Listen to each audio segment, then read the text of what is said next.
In this video, we will discuss on the topic of electric potential due to a point charge. So first we define the electric potential. Electric potential क्या होता है? इसके पहले video में मैं बता चुका हूं the amount of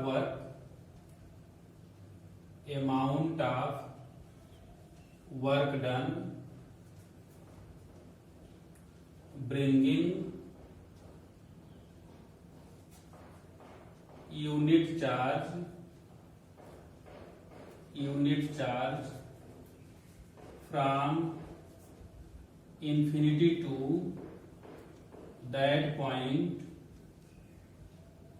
in the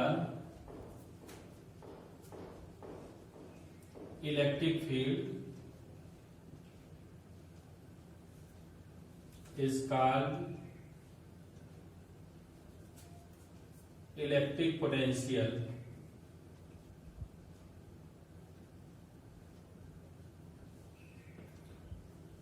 तो इलेक्ट्रिक पोटेंशियल क्या है? The amount of work done bringing unit charge from infinity to that point.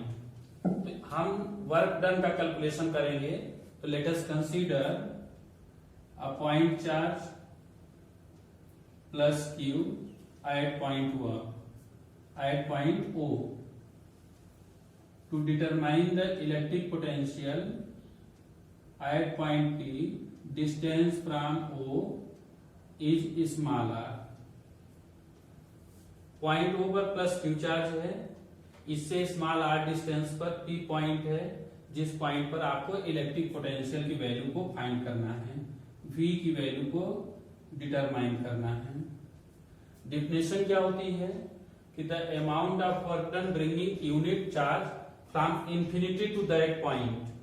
हम वर्क जो है कहां से करेंगे? इंफिनिटी से इस पॉइंट तक, P पॉइंट तक, प्लस चार्ज को ले आएंगे. The amount of work done bringing test charge from infinity to that point P. So first consider 2 point B and A and test charge present at point A. The distance between both point dr, दोनों के बीच की distance कितनी है? dr है. तो आप देखिए कि A पॉइंट पर कितना चार्ज है? Q0 है. O पॉइंट पर कितना चार्ज है? Q है. तो इनके और इनके प्लस Q और Q0 के बीच में कितना फोर्स अप्लाइड होगा? By Coulomb's law,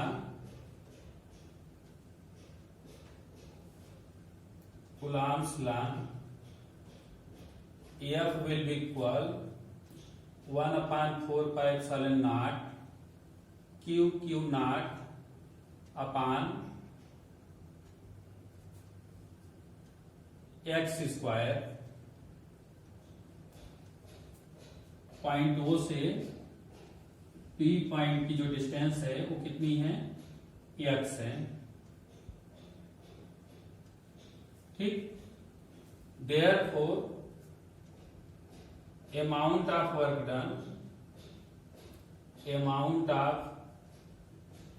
work done to displace a test charge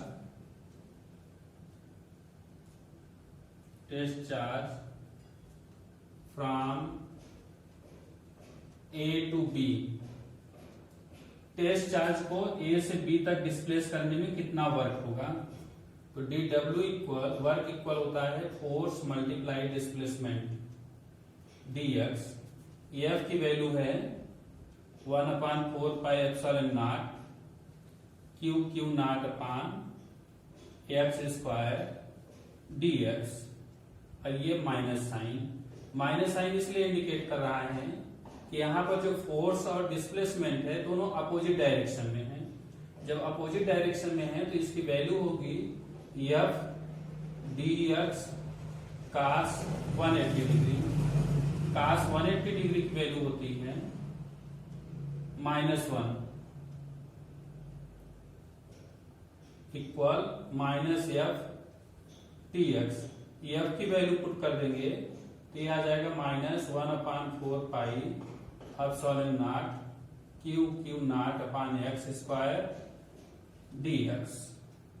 तो इस तरह से dw वर्क कितना होगा -1/4 epsilon naught Q naught upon x square dx। But complete calculation जब करेंगे आप तो इसकी डेफिनेशन है work done bringing unit charge from infinity to that point. लेकिन आपको जो टेस्ट चार्ज है वो कहां से ले आना है, इंफिनिटी से। किस पॉइंट तक, पी पॉइंट तक। पी पॉइंट की जो डिस्टेंस है वो कितनी है, स्मॉल आर। तो आप इंफिनिटी से स्मॉल आर की लिमिट लेकर के इसका इंटीग्रेशन करेंगे एबव इक्वेशन का। तो therefore net work done bringing test charge from infinity to that point means P point। integrate 0 to W TW equal integration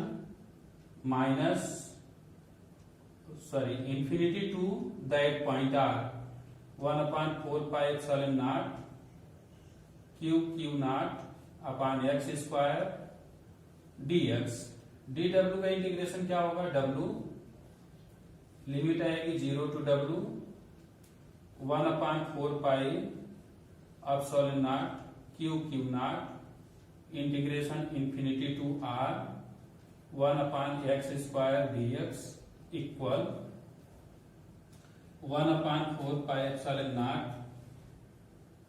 Q naught integration infinity to r x की power -2 dx equal, साथ में minus symbol लगा हुआ symbol minus, equal minus Q naught upon 4 pi epsilon naught x power -2 + 1 upon -2 + 1 limit infinity to r।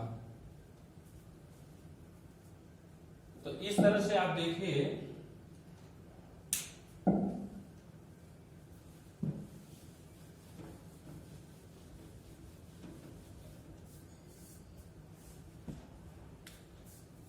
W equal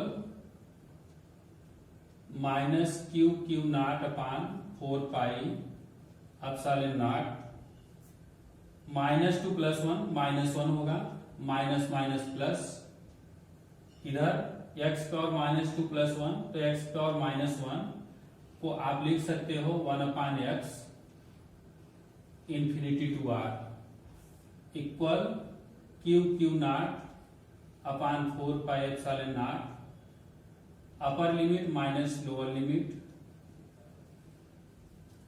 equal 1/4 pi epsilon naught Q naught upon r। W equal, definition इसकी होती है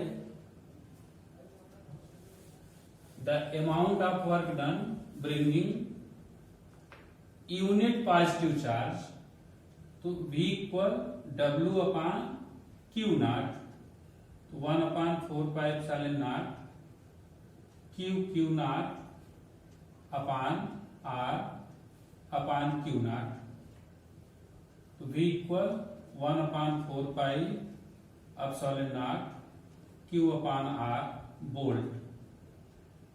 कितना potential आएगा, V equal 1/4 pi epsilon naught Q upon R volt. एक बार फिर से समझिए, टॉपिक है electric potential due to point charge. Electric potential की डेफिनेशन क्या, डेफिनेशन है amount of work done bringing unit positive charge from infinity to that point in the electric field. And means work का जो calculation करना है वो हमको infinity say that point तक करना है। इसके लिए आपने कंसीडर किया कि Q वो पॉइंट पर जो चार्ज है वो Q है और नेक्स्ट B पॉइंट पर जो चार्ज है वो Q नॉट है। तो दोनों के बीच में फोर्स कितना अप्लाइड होगा, F equal 1/4πε0 Q naught upon x square. Therefore, amount of work done to displace ये test charge from A to B, A से B तक चार्ज को डिस्प्लेस करने में कितना वर्क होगा? तो वर्क इक्वल dW इक्वल होगा F dot dx F vector dx को आप लिख सकते हो F dx cos 180। क्यों लिख सकते हैं? क्योंकि फोर्स और डिस्प्लेसमेंट दोनों अपोजिट डायरेक्शन में हैं। तो F dx cos 180 degree, cos 180 की वैल्यू -1 होती है, इस तरह से माइनस F dx F की वैल्यू पुट कर देंगे तो 1/4πε0 Q naught upon x square dx। ये वर्क हुआ जब आप चार्ज को कहां से कहां तक डिस्प्लेस कर रहे हैं? A to B। लेकिन डिफिनेशन में क्या है कि टेस्ट चार्ज को डिस्प्लेस करना है infinity to that point, infinity से पॉइंट P तक। तो इसके लिए आप क्या करेंगे? एबव इक्वेशन का पूरा इंटीग्रेशन करेंगे, लिमिट लेंगे इंफिनिटी टू R तक। इंटीग्रेट कर दिया 1/4πε0 Q naught upon x square dx। dW का इंटीग्रेशन W होता है -1/4πε0 Q naught integration infinity to R 1/x square dx। x square ऊपर ले जाएंगे x की पावर -2, x की पावर n, dx का फार्मूला होता है x की पावर n+1/n+1।